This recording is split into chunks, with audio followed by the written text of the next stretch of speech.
J'ai déposé une bombe au marché Confluence rue Smith à Lyon et j'ai mis des produits radioactifs dedans. Ça va tout péter, ça va tout péter. 9h10 ce matin, marché-gare, une bombe contenant des substances radioactives vient d'exploser. 120 personnes sont blessées. Un vrai faux attentat simulé dans le cadre d'exercices de sécurité civile. 51 symptomatiques valides. Par contre, tu ne t'occupes pas des symptomatiques invalides. Tu ne me les aiguilles pas sur le SAS extrême urgence. On est d'accord ? On se prépare réellement puisque là on active un certain nombre de procédures, de matériel, de personnel. Selon les exercices, je le disais, il y en a 4 sur la journée. On va aller plus loin encore dans la réalité. Il est vrai que cet après-midi, notamment sur la station Gerland, on sera très proche de la réalité. En effet, station de Gerland, même scène de panique avec des blessés et des centaines de personnes à évacuer. Là, il s'agit d'une explosion d'un gaz toxique qui mobilise des unités de décontamination. Alors l'objectif, c'est de faire travailler l'ensemble des forces de l'ordre et des forces de sécurité en environnement sale, c'est-à-dire un environnement qui est contaminé et qui nécessite le port de la tenue de protection. Mobiliser pour cette opération l'ensemble des forces départementales, qu'elles soient police, pompiers, SAMU, déminage, mais aussi les moyens renforts zonaux, c'est-à-dire les 12 départements de la zone de défense, et également des moyens nationaux et des moyens européens. Et c'est une première, des groupes d'intervention venus d'Italie, de Belgique, d'Allemagne et du Portugal ont aussi participé aux opérations. Le ministre de l'Intérieur, Manuel Valls, a d'ailleurs fait le déplacement. En tout, ce sont 1700 personnes qui ont été mobilisées sur toute la journée. 20 ans de prison, c'est la peine réclamée dans le réquisitoire hier soir à l'encontre des 2 meurtriers présumés d'Amar, 12 ans, abattus lors d'une fusillade dans le quartier Mermoz en décembre 2009. C'est une peine qui est une peine d'élimination. J'ai été très surpris par ces réquisitions qui ne me semblent pas correspondre. Il a une arme, il ne sait pas manier cette arme, il va tirer à plusieurs reprises, mais je pense qu'il n'est pas démontré qu'il ait voulu tuer quelqu'un. Naturellement, il ne voulait pas tuer Amar. Ces réquisitions sont conformes à ce qu'on pouvait attendre. Maintenant, ceci étant, les interrogations demeurent dans ce dossier, il faut bien le dire, et le moins que l'on puisse dire également, c'est que les accusés n'ont pas beaucoup collaboré à l'œuvre de justice au cours de ce long procès. À l'encontre des 2 autres jeunes impliqués dans le dossier, des peines de 10 et 15 ans de prison ont été requises. Le verdict est attendu dans la soirée.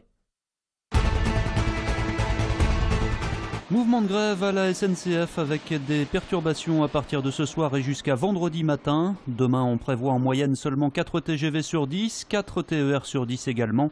Les cheminots sont mobilisés contre une nouvelle gouvernance du système ferroviaire.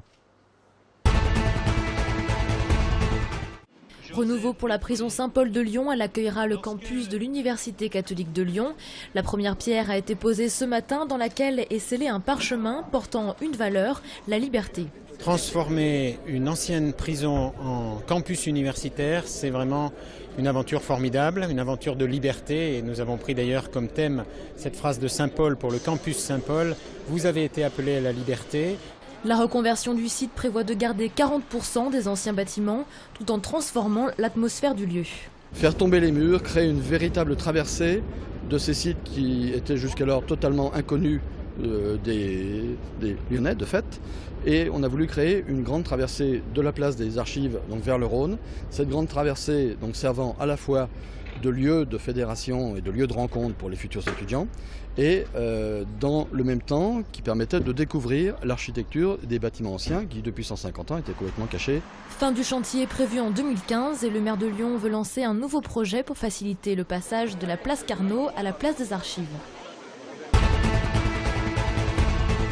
Mouvement de grève à la SNCF avec des perturbations à partir de ce soir et jusqu'à vendredi matin. Demain, on prévoit en moyenne seulement 4 TGV sur 10, 4 TER sur 10 également.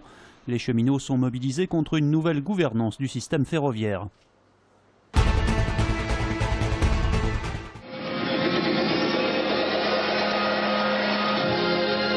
Le chiffre du jour, 2 milliards d'euros, c'est la somme investie par Renault Trucks dans sa nouvelle gamme de poids lourds entièrement renouvelés, fruit de 7 ans de développement.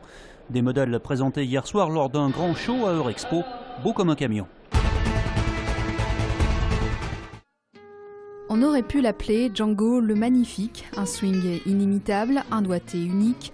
La vie de Django Reinhardt, le père du jazz manouche, s'expose en ce moment au Fort du Bruissin de Francheville, une résonance aux deux festivals Jazz à Vienne et Fort en Jazz.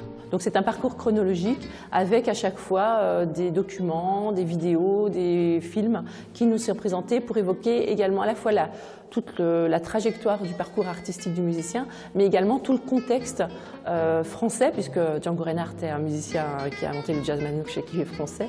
On y trouve sa guitare mythique et des documents un peu plus personnels qui révèlent le musicien tzigane.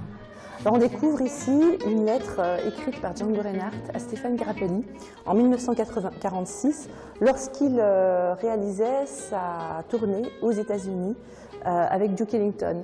Elle est très émouvante car, comme on le savait, Django Reinhardt ne savait ni lire ni écrire, ni l'orthographe, ni la musique.